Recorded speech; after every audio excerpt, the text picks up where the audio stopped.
যদি তুমি জীবনে বরকত পেতে চাও, সম্মান পেতে চাও, হৃদয়ের প্রশান্তি পেতে চাও, জেনা ব্যভিচার যেটা প্রেম দিয়ে শুরু হয়, জেনা ব্যভিচার যেটা প্রেম দিয়ে শুরু হয়, নজরকে হেফাজত না করার কারণে, চক্ষুকে নিম্নগামী না করার কারণে, চোখ দিয়ে যেটা শুরু হয় এটা তোমার শান্তি নষ্ট করবে, এটা তোমার রিজিক নষ্ট করবে, এটা তোমার এই শিথিলতা, হৃদয়ের সুকুন, প্রশান্তি, নীরবতা, এটাকে বলে কি স্থায়িত্বটা নষ্ট করবে, স্থিরতা নষ্ট করবে এটা।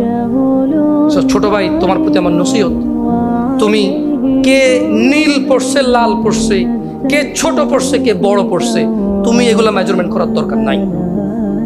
তুমি নিচে নজর রাখো, হাঁটো, তোমার এটা জানারও দরকার নাই আজকে তোমার সামনে দিয়ে কয়টা মেয়ে কি পড়ে গেছে তুমি দেখোই নাই। তুমি নিচে হাঁটো, যথাসম্ভব তুমি যতটুকু নিচে দেখে হাঁটা সম্ভব তুমি তোমার চোখকে হেফাজত করো। লজ্জাস্থান হেফাজত হবে, লজ্জাস্থান হেফাজত হলে তোমার হৃদয়ের প্রশান্তি নষ্ট হবে না ইনশাআল্লাহ। রিজিকের দরজা খুলবেই খুলবে।